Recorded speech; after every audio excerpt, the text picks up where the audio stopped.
ومن سيئات أعمالنا من يهده الله فلا مضل له ومن يضلل فلا هادي له ونشهد أن لا إله إلا الله ونشهد أن محمدا عبده ورسوله يا عباد الله أوصيكم ونفسي بتقوى الله بقوله تعالى يا أيها الذين آمنوا اتقوا الله حق تقاته ولا تموتون إلا وأنتم مسلمون.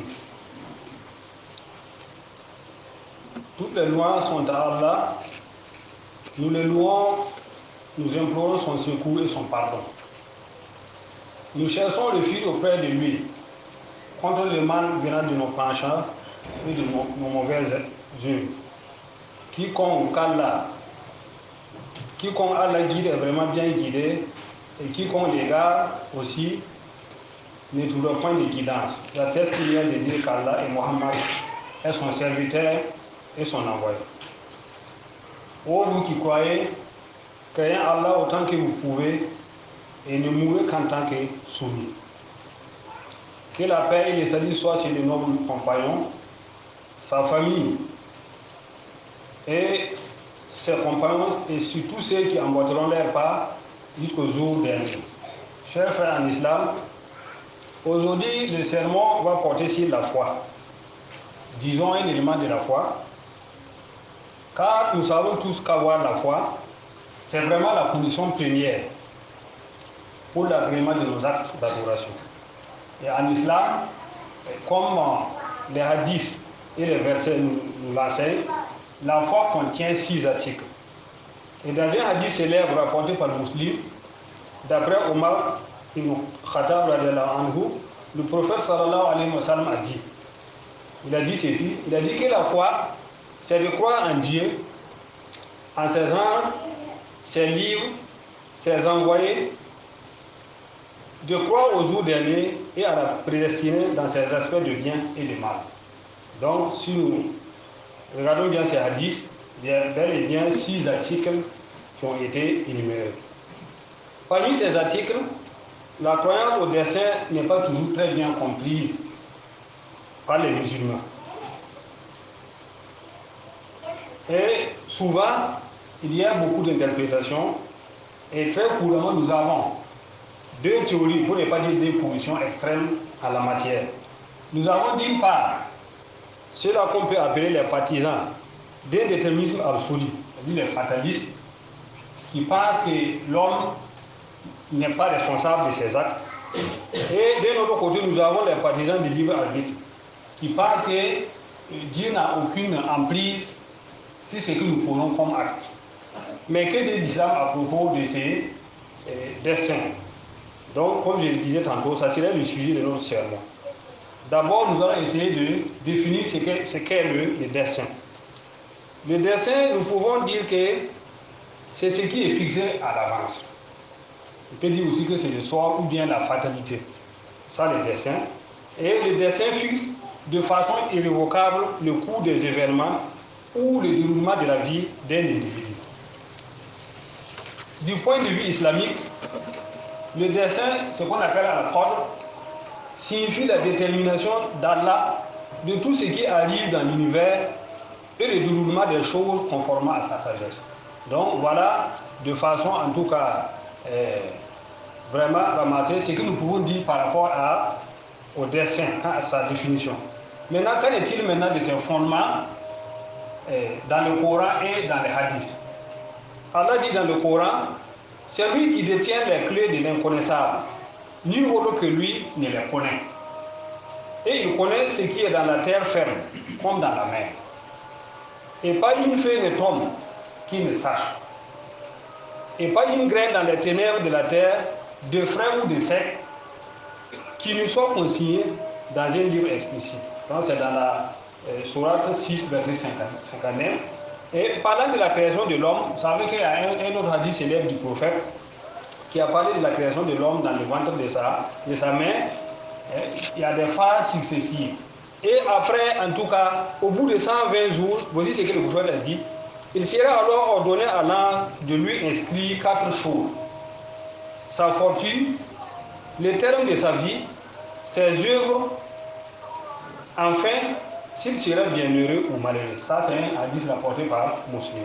Donc, avec ces versets et ces hadiths en la matière, pour dire qu'il y a beaucoup de versets et beaucoup de hadiths, mais le temps qui nous est imparti ici ne permet pas vraiment un étalage, en tout cas, au-delà de ces deux éléments.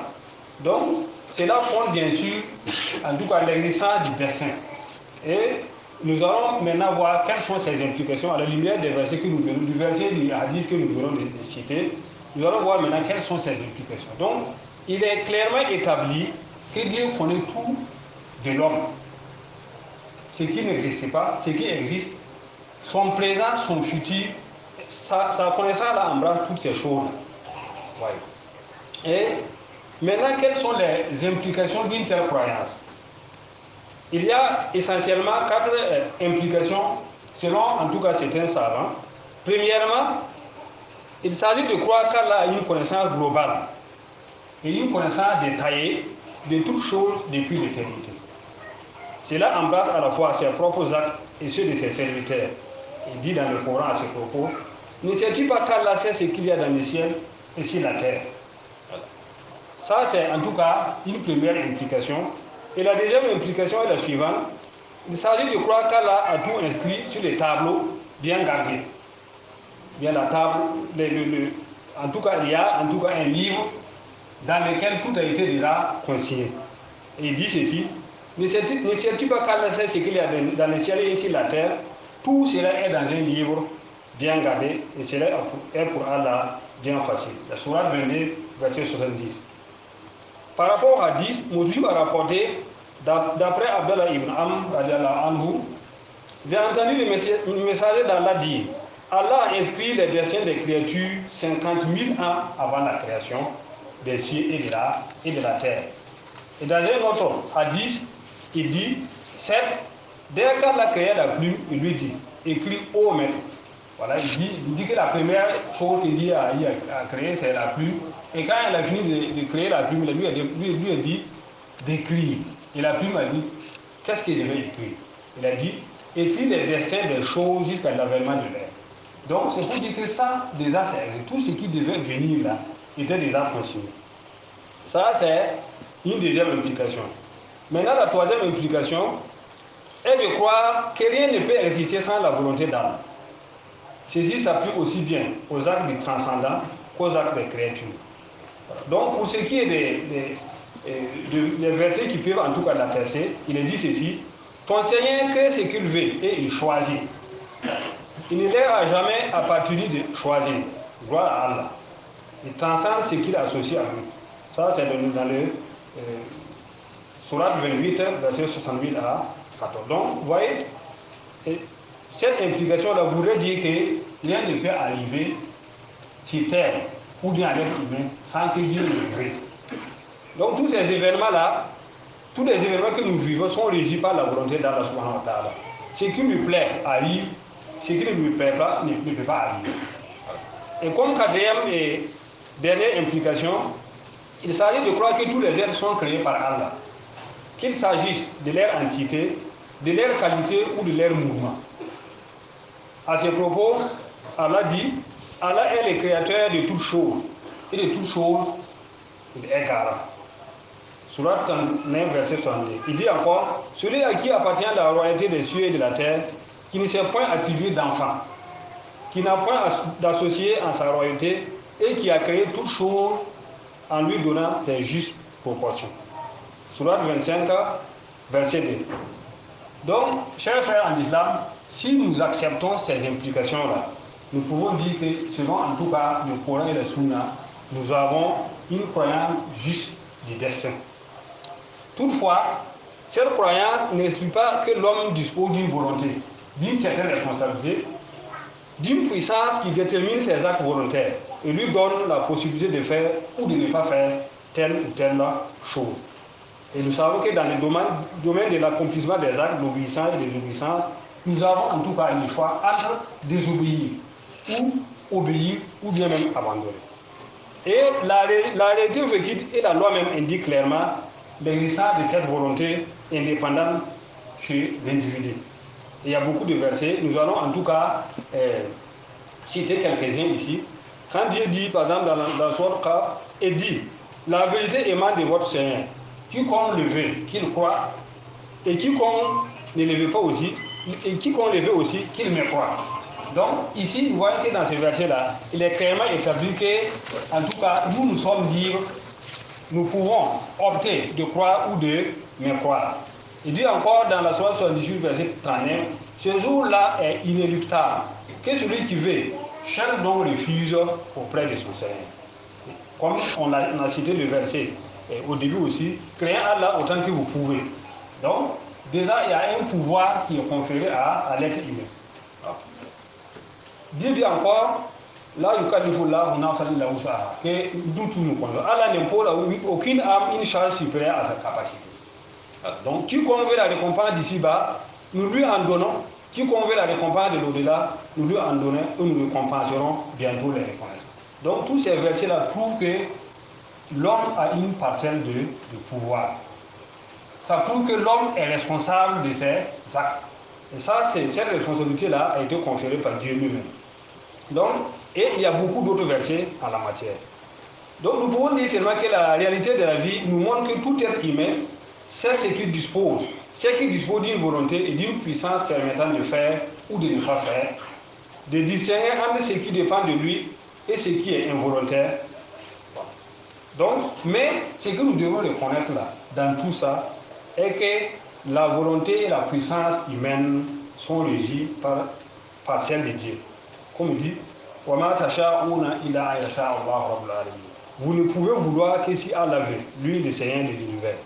Donc, l'univers tout entier appartient à Allah. Et rien ne peut se passer sans son royaume, sans sa connaissance et sa volonté. Donc, vous voyez que d'un autre côté, il y a des gens qui passent, ceux qui sont fatalistes. Vous savez que le prophète, quand il parlait du destin devant ses compagnons, il y en a même qui ont dit que si c'est comme ça, ils vont s'asseoir pour ne rien faire. Et le prophète dit que ce n'est pas comme ça. Levez-vous et œuvrez, car le destin va s'accomplir sur, en tout cas, vos œuvres. Donc, c'est une position médiane. C'est une position du juste milieu. Nous ne sommes pas fatalistes. Nous ne nous disons pas seulement que tout ce que nous faisons là, c'est déterminé. Nous sommes contraints. Nous n'avons pas de choix. Vous voyez que beaucoup de frères sont dans cette erreur. Ils commettent des péchés et ils vont dire que de toute façon, il ne faut pas commettre des péchés. Ils ont été destinés à ça. Vous voyez comment ça? Et on prend l'exemple de Omar Adjalawan avec ses compagnons qui partaient en tout cas dans une contrée. Il a appris en cours de route qu'il y a une épidémie là. Il dit de rebourser ses vies. Et quelqu'un a dit, mais est-ce que tu serais en train de fuir le destin? Il dit, non. Je fuis un destin pour aller vers un autre destin. Puisque de toute façon, tout ce qui a été écrit dans les livres, qui est au courant de ça? Personne. Et nous, en tout cas, de façon consciente, nous savons que nous disposons d'une volonté. Avant de venir à la mosquée, on a pris la décision de venir. On peut aussi prendre une autre décision. On peut aussi dire qu'on ne va pas venir. Et c'est nous qui sommes libres. Donc cette responsabilité, Dieu, s'il y a le jour du jugement dernier, où Dieu va nous tenir responsables de nos actes là, c'est qu'il nous avait en tout cas conféré cette réponse. Ce choix-là, ce libre arbitre qui n'est pas en contradiction avec l'omniscience et l'omnipotence d'Allah subhanahu wa ta'ala. Donc, chers frères et sœurs, en conclusion, nous devons avoir une compréhension mesurée du destin. Le musulman ne doit pas être fataliste. Et le prophète, comme on l'a dit, a mis en garde ses compagnons contre cette compréhension erronée de la foi. Nous devons aussi éviter toute conception de la foi qui limite vraiment la puissance d'Allah subhanahu wa ta'ala. Donc, finalement, Dieu, l'homme ne peut pas échapper au contrôle de son Seigneur. Voilà. Notre croyance doit se baser sur les textes et être au juste milieu. Du reste, la croyance juste du destin est une force pour les croyants. Voilà. Donc, et ça, comme dit dans le Coran, وَلَا يُصِيبَنَا إِلَّا مَا كَتَبَ اللَّهُ لَنَا وَهُوَ مَوْلَانَا وَعَلَى اللَّهِ فَلْيَتَوَكَّلِ الْمُؤْمِنُونَ. Donc, rien ne nous atteindra en dehors de ces cas-là à prescrire pour nous. Il est notre protecteur.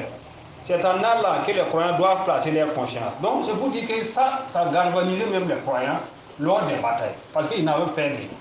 C'est dire que de toute façon, ce qui va nous aider, même si on est à la maison, si Dieu a décrété que notre monde, là, les jours de notre monde est arrivé, on va mourir. Donc, ça a donné beaucoup de force aux croyants, beaucoup de force. Voilà pourquoi un savant a dit, il s'agit de Gamal ad-Din al-Afghani, disait la croyance au destin, si elle est exemple de fatalisme, a pour conséquence l'audace et la hardiesse. Une intrépidité qui pousse les hommes à affronter des périls qui feraient frémir un lion. Cette croyance emprunte les armes de fermeté, d'endurance, de combativité, elle les orne de noblesse et de générosité et les incite à quitter tout ce qui leur est cher, à tout sacrifier jusqu'à la vie même au nom de la vérité. Donc, chers frères en islam, qu'Allah nous facilite une bonne compréhension de sa religion, qu'il raffermisse notre foi. أقول ما تسمعون وأستغفر الله لي ولكم ولسائر المسلمين والمسلمات من كل ذنب إنه هو الغفور الرحيم.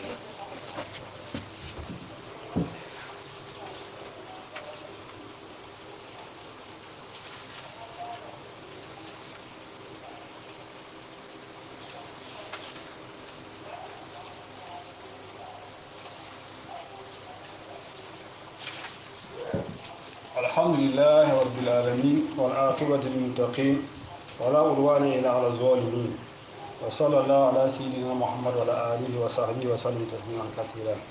ينهى وتب كان وين كان يجينا وين بيقول رسالة النبي محمد صلى الله عليه وسلم وين أمبوس لا تنبيه من زكران بلا صحاب سي نلو نلوا فوبان فونا نانتونتا دينا رولبرال روندا utuba babo goma korro ayen tilba mi yam ti ko ne wala korro to nda abe ali ma nga jengra da yoba ali ma nga jengra da yoba yimre la korro ti yime be ima nga pora ti bidigrin ti fo ha o pa consid ne korro ko lima nga pa pidi la korro ame mi mta avonra wum ya to ki tameti ya sababu ti ne ba wakati ni fa uma vonra yirni atun ya sababu fo men dina asama ti ya ila ton me bakya nango mbilfu bala ti sansande ina pam vien sa ne wala ko wer pipi to namba me e ko ro ton to yende ko ro ya bum so zoen de tawre bum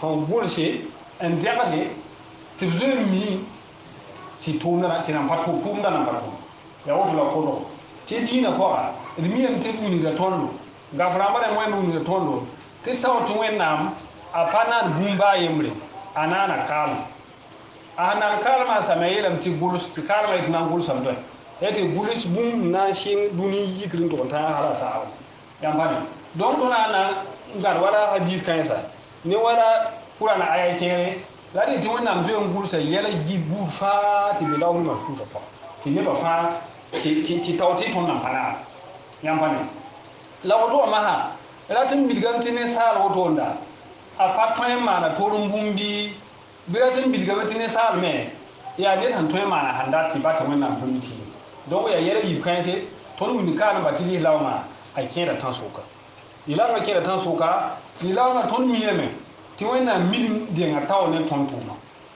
yenda ya bi lawma ni lambu fa so mo kan shi ne wannan milim ali nga tawre ne ton tuma ila me le miyem ya sa ti ne sala patun wala bum ton bum la ko ton bum pisu ko anti patun wena da yenda ya qur'ana fasara ton da ton me lebe miyeme ti wena muna aran diga a wuri la so yibu yenda ya qur'ana waba yani yala maha fo ndar so ni du hotu o ratun tuya bono so tira ga tutu ratun tuya so gwala na tutu wena ma wa yetro to ne ya hamita pa ton tas la ya mburu la ko ton sore ke ton ya so ni ton anda donc ton boten tiki ti ton be zunum ram to pousse la ton patron yele ya wena mantina yewo ko ro ton ha wo to fa la dum diganti ton dina ana sa ko ro ko ko ro ton bala ti wena milim de na tawre la wena mba ton la kanton a wena na ton na biya ndam la yem man wena shi ga framba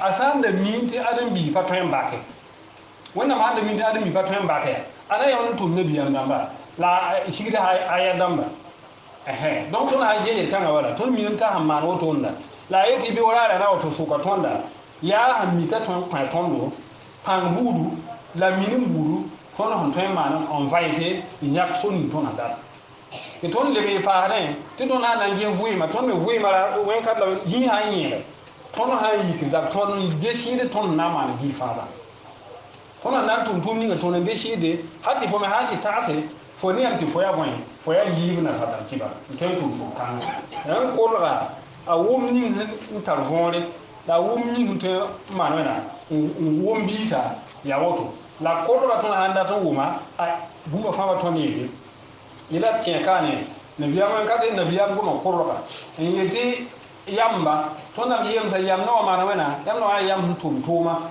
ti tuma azim tuma to wa ke biru bala korra on den tawre ta tuzu nu ki tuma to ke bumi wayam no ya yamba ta tuma ya boy bugum tuma ti wa ke biru bala korra on den tawre ta tum arjen tuma ki arjen don ko auto manan sa absa nimji te bi ta auto ne bam purum para iman ba paton iman ba ko ne sa sal la ko to hon korra ya yam yitiam nan tuma yam ngir fa nan tuma me la yam tuma nan kina korra zu nirba yemre pami wona mun kwara ni muni la fa hanzi nimbak nirfa dile mo yemre nirfa ha nambake be aba korro ya korro son dola men fo ha yi di wona foto en korro men ngai di fo ya bugum neda ti fo tuma ya bugum tuma ti saka tuma ni ya fo mo ya mi wala fo pon yambana nirfa ha nan korro men abu ye tuma o ya boy tan korro fo ne azina intuma azin tuma bala fo pami hindi tawo fo mi bungulo wala azugu illa korro ya woto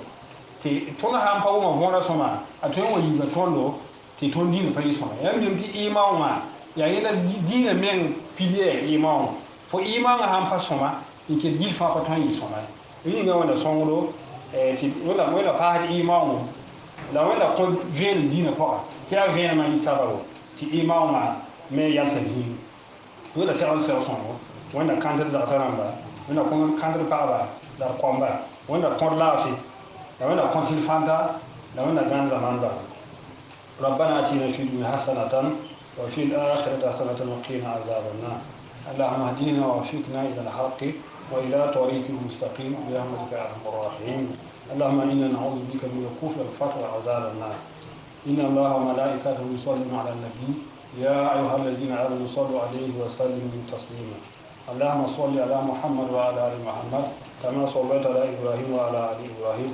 وبارك على محمد وعلى ال محمد كما باركت على ابراهيم وعلى ال ابراهيم في العالمين انك حميد مجيد سبحان ربك رب العزه عما يصفون والسلام على المرسلين والحمد لله رب العالمين